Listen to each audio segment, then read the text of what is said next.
favoritnya. Fin Sasorit lo. When brain is not braining ternyata. Sang kapten dari JKT48.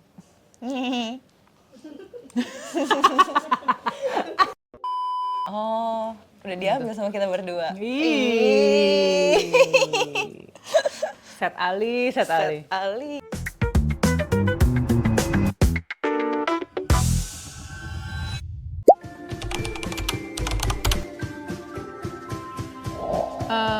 Karena latihannya cukup intens, rehearsalnya juga cukup setiap hari gitu sih sebetulnya ya. Jadi lama-lama kedekatannya juga terbangun sih.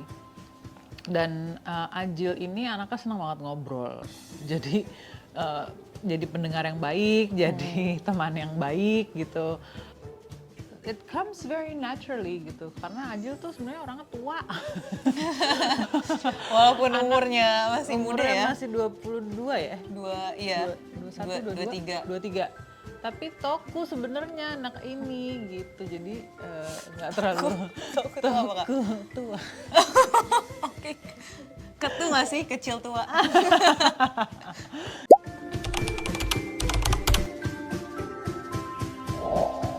Apa Mbak Mel favoritnya?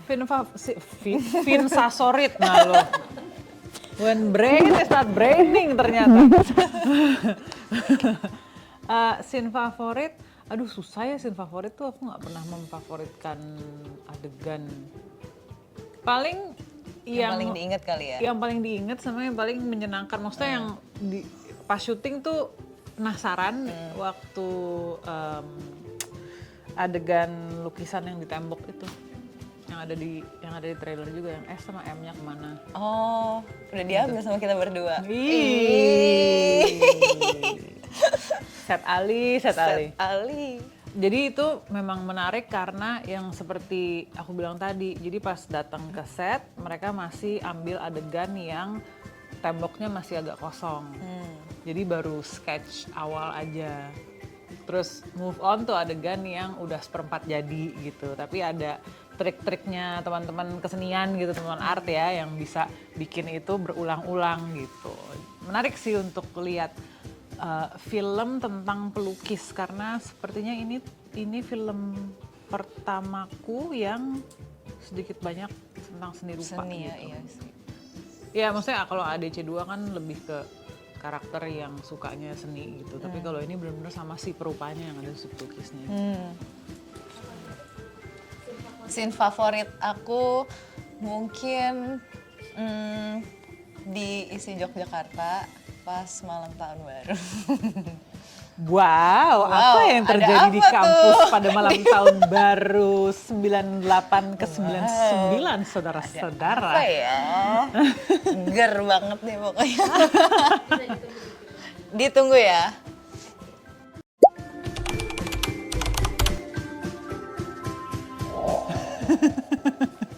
Tapi yang jelas pada saat membaca skrip dan akhirnya kami mendevelop karakter lalu syuting, buatku yang jelas ya, cinta itu tidak bisa diburu-buru. Quotes of the day. Quotes of the day. Kalau buat aku, apa ya? Jangan dilema, ikuti kata hati aja. Kalau kata hatinya dilema gimana? Ikuti otak. Biarkan otak Anda berpikir secara rasional dan secara matang. Itu betul. Dengan Dan sabar. Perhitungan, yes, dan sabar. Berarti pesan kami mendukung satu sama lain. Iya betul.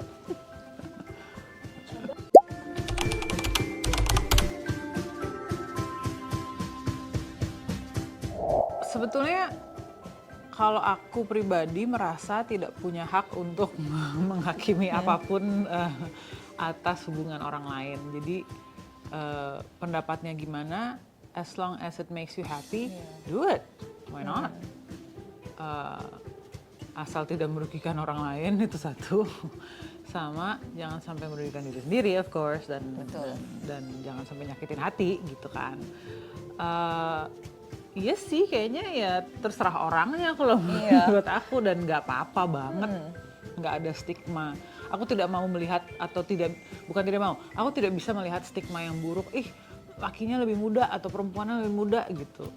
Nggak ada sih, ya pasti ada sesuatu yang mereka rasakan dan I choose to believe that that's good. Whatever that they are connecting, it's good gitu, karena akan lebih enteng loh kalau kita tidak berprasangka buruk. Bener banget, setuju aku. Gitu. Asal sama-sama nyaman, sama-sama bahagia keduanya ya kenapa enggak? Well, kita sih dukung-dukung aja kalau itu pilihan mereka. Gitu. Pernah atau enggak, dulu aku pernah pacaran sama laki-laki yang yaitu mungkin 13-14 tahun lebih tua. Oh, tapi lebih tua ya? Lebih tua. Aku nggak pernah.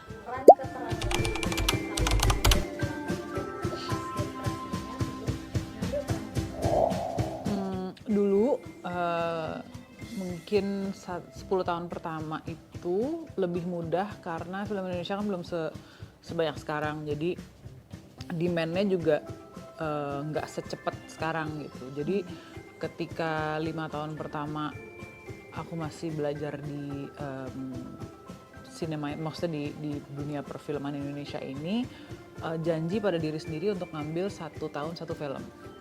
Karena dulu syuting film lebih panjang, persiapan lebih panjang, kami syuting misalnya umpamanya Maret gitu, filmnya mungkin baru akan keluar tahun depannya gitu, jadi nggak secepat sekarang gitu kan. Jadi memang dibiasain proses analog sebetulnya, jadi mentality-nya itu mentality analog, karena satu kita juga masih syuting pakai film, pakai celluloid gitu yang memerlukan tenaga, effort dan budget yang jauh lebih, dan waktu yang jauh lebih banyak gitu dan lebih kompleks. Jadi mungkin bisa dibilang 5 sampai 7 tahun pertama stick dengan 1 film 1. Jadi memang itu kayak kayak karir aku awal-awal tuh ya udah sabar aja dulu gitu, nggak ngoyo langsung mau peran utama, justru begitu dikasih peran utama di 3 Hari Untuk Selamanya kayak bisa nggak ya gue, aduh ini gimana ya, dan sebenarnya 3 Hari Untuk Selamanya itu agak telisipan sama dunia mereka waktu itu, walaupun yang satu di penghujung tahun, yang satu lagi di tengah tahun gitu, tapi buatku itu kayak ini back to back, gue ngeri banget gitu, tapi ternyata dengan dukungan dari filmmaker di balik layarnya we can pull it off. Lalu setelah itu aku menemukan sebuah metode yang namanya hot object, yang adalah setiap peran yang aku mainkan, aku memilih sebuah objek yang bisa aku pakai, cincin, gelang, atau anting, atau sesuatu yang cukup seamless yang tidak mengganggu art atau kostum gitu, tapi ketika aku pakai objek tersebut aku menjadi karakter tersebut. Dan ketika dicopot, udah hasilnya, ketika dicopot udah nggak ada karakter itu lagi, jadi cuman Asti aja gitu, kembali ke diri sendiri. Dan akhirnya mungkin 7-8 tahun belakangan ini aku belajar yang namanya roll and de-rolling gitu. Ketika kita sampai ke lokasi syuting, akhirnya aku bisa punya semacam kayak upacara gitu loh. Kan kita kalau perempuan tuh enaknya kita duduk dulu di meja make up, dan itu perlu waktu kan, dan aku sangat memakai waktu tersebut untuk rolling ke role-nya, untuk masuk ke role-nya, karena ada secara energi tuh kita dipegang gitu, dibentuk sama makeup artisnya, rambutnya dibentuk, bajunya dibentuk, dan ketika semuanya terpakai, ya udah itu hot object aku gitu. Dan biasanya udah mungkin 10 tahun belakangan aku punya playlist yang isinya adalah playlistnya si karakter ini. Oh, gitu. Oke. Jadi si playlist karakter ini biasanya aku sesuaikan dengan moodnya dia secara umum, sama awal moodnya dia kayak gimana, terus kira-kira ada lagu atau ada scoring yang aku pikir mewakili rasanya dalam kasus ini merah, dan kira-kira bisa didengarkan kapan aja gitu. Jadi biasanya masuk ke lokasi syuting tuh selama perjalanan dengerin playlistnya atau pas lagi dandan playlistnya aku puter gitu. Lalu di role-nya semakin kesini semakin mudah karena ya mungkin karena waktu juga kayak udah di tahun ke-20 sekian gitu. Dan aku punya support system yang baik. Karena itu penting buat aktor. Kita harus punya support system yang baik untuk ngingetin bahwa you're not Grace anymore, you're Gracia. You're not Merah anymore, you're Adinia gitu. Dan suamiku tuh jago banget gitu untuk memastikan bahwa karakter yang aku sedang mainkan ada di luar rumah gitu. Jadi ketika aku masuk ke dalam rumah, residu emosinya pasti akan masih ada. Misalnya kita habis syuting adegan yang wah emosional gitu atau capek apa segalanya, residu emosi pasti masih ada. Tapi emosi itu miliknya Adinia bukan miliknya karakterku.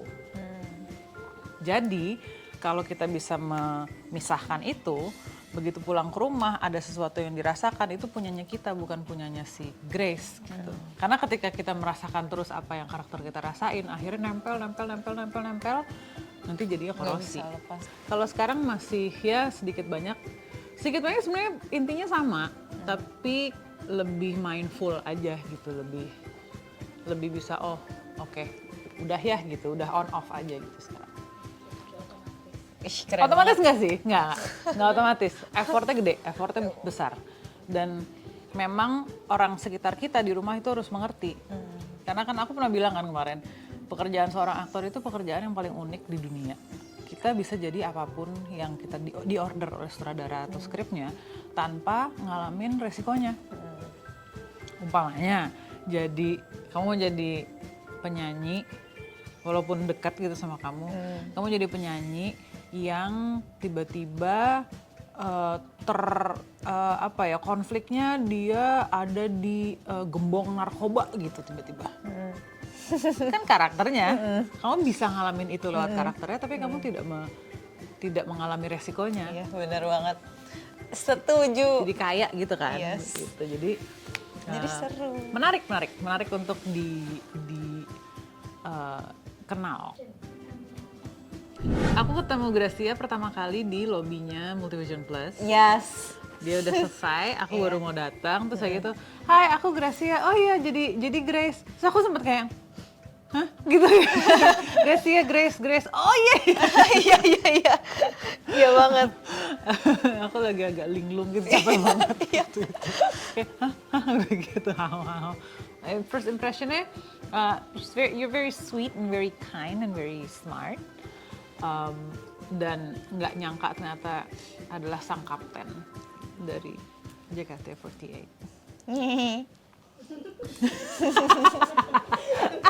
Kan, you see what I mean when I say sweet and cute gitu. Dia suka kadang-kadang ada suara-suara atau gerakan-gerakan yang unexpectedly cute gitu.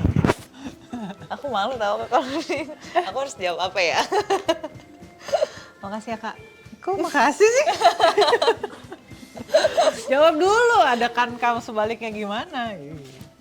Ya, first impression aku. Kak Asti. Pas aku lihat Kak Asti di lobby Multivision, di lobby kantor, aku langsung kayak, itu seorang Kak Adinia Wirasti. Oke. Terus aku samperin kan, hai Kak. Waktu itu aku deg-degan banget. Soalnya baru pertama kali ketemu secara langsung kan sama Kak Asti. Oh Cayang. Si bayi Cayangan. Aku juga pengen tahu. Ini menarik sekali. Terima kasih Musafi Arif. Lagu JKT48 apa yang menggambarkan Kak Asti? Terus abis itu kamu harus kirim lagunya ke aku. Oke. Aku akan pilih lagu yang benar-benar strong gitu sih. Strong and powerful. Lagu JKT48 yang benar-benar strong and powerful itu adalah Stand Up. Ada lagu JKT48 judulnya Stand Up. Coba nanti aku dikasih denger ya. emang jarang banget sih lagu itu. Aku lupa dari gimana. Pokoknya liriknya bagus nih. Insert song. Kalau boleh. Sama manajemennya. Momen kecil sehari-hari.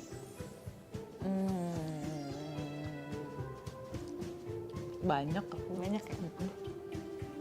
Random act of kindness makes me very happy. Sorry, in my daily life. Seperti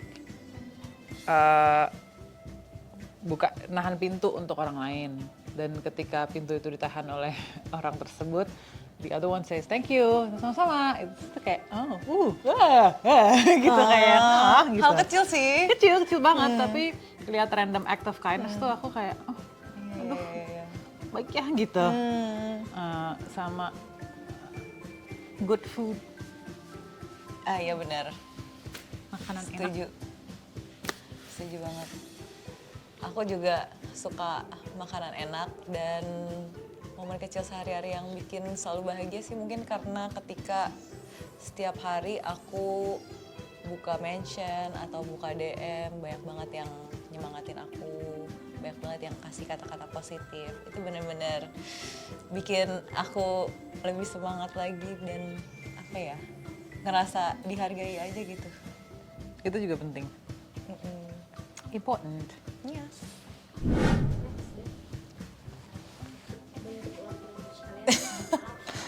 Aku tahu love language dia apa? Quality time. Betul. Karena aku tuh nggak tahu kalau love language aku apa. I think it's all 5. Iya ya, kayaknya semuanya sih Kayaknya kakak. it's all 5. Tapi emang katanya semua manusia emang ada semua lima-limanya, tapi ada yang Dominan tingkatannya gitu gitu. ya? Kayaknya act of service, Words of affirmation. words of affirmation. Physical touch juga gak sih kak? Enggak ya? Iya, Iya kan? lumayan. Physical touch iya, tapi words of affirmation iya, tapi harus diikuti dengan actionnya juga gitu. Gimana sih gitu deh pokoknya. Menurut aku, hate comment itu pada akhirnya bukan tentang kita, tapi tentang mereka yang menulis. Setuju sih. Dan gimana ya, kita juga nggak punya kuasa untuk menghadapi, kita nggak punya kuasa untuk orang-orang tuh berkomentar, kita tuh nggak punya kuasa atas itu. Yang kita punya kuasa ya atas diri kita sendiri, gimana cara kita menghadapi dan mengatasinya. Kita cuma bisa apa ya, Kontrol how we react. kontrol. Iya. Dan kayak kalau misalnya ada hate comments gitu, menurut aku emang pasti bakal kepikiran, tapi nggak usah dimasukin ke hati sih. Lebih baik kita doain aja dia supaya dia bertobat, nggak hate comments kita lagi.